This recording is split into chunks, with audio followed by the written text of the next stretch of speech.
हाँ, देखो सबसे पहली चीज़ तो ये आज सुबह से जिसकी हम बात कर रहे हैं, कल भी हमने बात की। जी। कल सुबह भी हमने एडिटर स्टेक में ये बात की थी, दोपहर में की, आज सुबह तो बहुत स्ट्रांगली, आज तो पूरे एडिटर स्टेक में एक ही चीज़ तो ली हमने कि एक ही चीज़ पे तो बाजार बढ़ेगा आज, और वो है क्या? उम्मीद। उम्मीद। उम्मीद उम्मीद क्या है?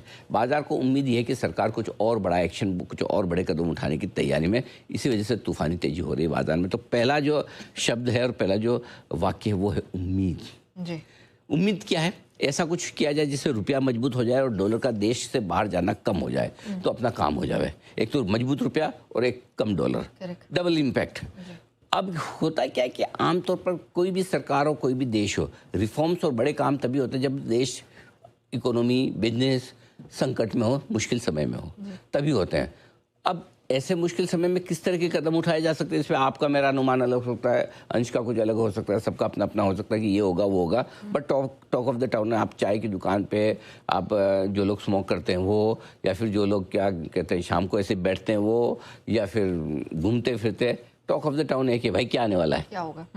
क्या आ रहा है भाई, क्या हो रहा है, कुछ होगा, बड़ा होगा, क्या हो सकता है, ये सब चर्चाएं चल रही। तो अब चर्चाएं क्या है? एक, रुपए को मजबूत करने के लिए कुछ फॉरेक्स से जुड़े उपाय आ सकते हैं। जी। नंबर दो,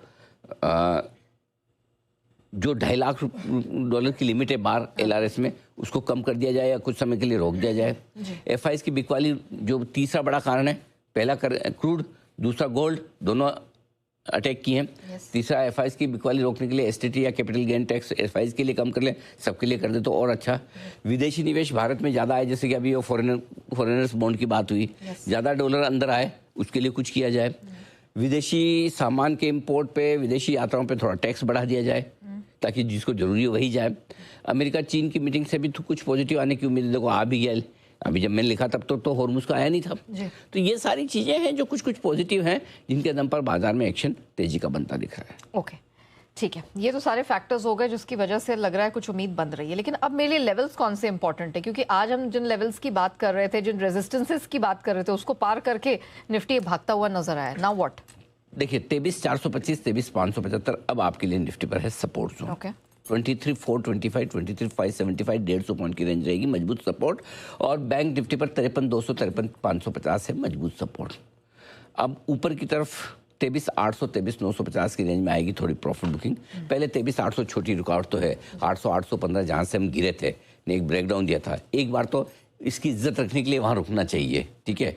दूसरा, उसके बाद देखेंगे कितना और क्या होता है। तो एक ये है, और बैंक निफ्टी में ऊपर 54,550, 54,875 ये आपके लिए रिकवरी की रेंज है।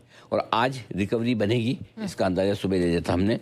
एक हमने विक्स से भी दिया था कि विक्स भी बता रहा पहले गिरने के संकेत दिया, आज रिकवरी के। और एक विक्स और दूसरा उम्मीद, दोनों ने मिलकर बाजार में जोश भर दिया। बिल्कुल सही समय पर हमने बाजार खुलने से पहले ही आपको प्री मार्केटिंग सेशन में ही राय दी थी कि किस प्रकार से इंडिया विक्स कुछ टर्न अराउंड के सिग्नल्स दे रहा है। और देखिए, ये डीप रिसर्च, सटीक एनालिसिस का ही नतीजा है कि मार्केट में एक जबरदस्त टर्न अराउंड आज देखने को मिला। अब कल पहली बार विक्स ने अपनी तेजी रुकने के संकेत दिए। विक्स की तेजी रुकना यानी कि मार्केट की तेजी बढ़ना।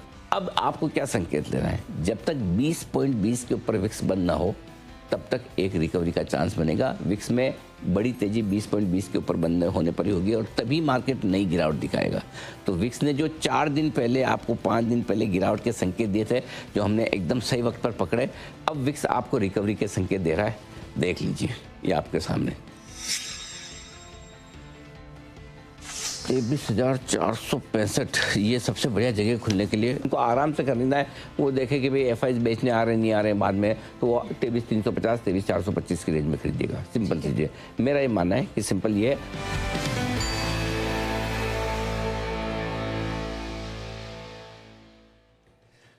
निफ्टी के बाद बैंक निफ्टी में देखिए, पहले एक बार निफ्टी भी बता दूं फिर से, 23,425, 23,575 सपोर्ट है। बैंक निफ्टी पर 53,200, 53,550 सपोर्ट है।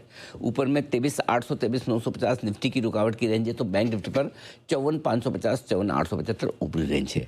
अब अगर आज निफ्टी 23,600 और 54,100 के ऊपर भी बंद होता है तो अच्छी क्लोजिंग मानी जाएगी, ठीक ठाक से क्लोजिंग मानी जाएगी। लेकिन मजेदार और दमदार क्लोजिंग तब होगी जब निफ्टी 23,800 के ऊपर और बैंक निफ्टी 54,550 के ऊपर बंद हो, तो फिर कहेंगे कि हाँ भाई, कल के लिए भी जोश है अपने में, जोश इज हाई। ये सिंपल सी चीज़ है। अब ये सब जो चीज़ें चल रही हैं हाजी, इसके बीच में एक चीज़ और कहना चाहता हूँ। जब ये ट्रम्प की खबर आई है, चीन की आई है, हॉर्मुज़ खुल रहा है, सब अपनी जगह पे देखो, हॉर्मुज़ भी खुले, मतलब लोगों के मन खुले, दिल खुले, प्रेम बढ़े, हम सब चाहते हैं। लेकिन इसके साथ साथ मैं एक चीज़ और ज़्यादा चाहता हूँ, क्रूड तो गिरे। हाँ, क्रूड नहीं गिर रहा है। सब ठीक है, अपनी जगह क्रूड तो गिरे। क्रूड अभी भी 106 के आसपास है, तो जब तक क्रूड ना गिरे, और ये जो रुपया है ये तो सुधरे, अभी भी 12 पैसे नीचे है। तो जब तक रुपया नीचे है, जब तक क्रूड ना सुधरे, ये खबरें सब देखिए, एंजॉय कीजिए। 50, 75, 100 पॉइंट ऊपर नीचे निफ्टी का होना कोई बड़ी बात नहीं है, लेकिन बड़ा मूड अगर आप बनाएं तो इन दोनों को देख के बनाएं, जहाँ पर अभी तक ब्रेंट क्रूड के लिए हॉर्मुज़ नहीं खुला है ये। इनके लिए हॉर्मुज़ तब खुलेगा जब $100 के नीचे दिखेगा क्रूड, उसके आसपास दिखेगा, तब तक इनका हॉर्मुज़ नहीं खुला, ये ध्यान में रखना बस। ऑलराइट।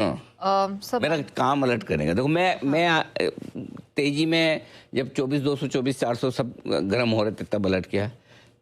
कल से और आज फिर से हमने विक्स के बेसिस पे आज फिर बोला कि अब यहाँ पे बेचने वाले नहीं, क्योंकि आ गया 50 DMA पे विक्स, यहाँ से ऊपर होगा, विक्स घटेगा, मार्केट बढ़ेगा। तो अपना काम सिंपल है, दोनों तरफ के गोल पोस्ट पे अलर्ट कर देना, भाई बॉल आ रही, खटाखट खेल लो अब इसको। ओके सर, क्लोजिंग मुझे आज कहाँ होनी चाहिए निफ्टी बैंक निफ्टी की कि हम खतरे से बाहर निकल जाएं? 23,800 के ऊपर और 54,550 के ऊपर क्लोजिंग हुई, मजे आ जाएंगे।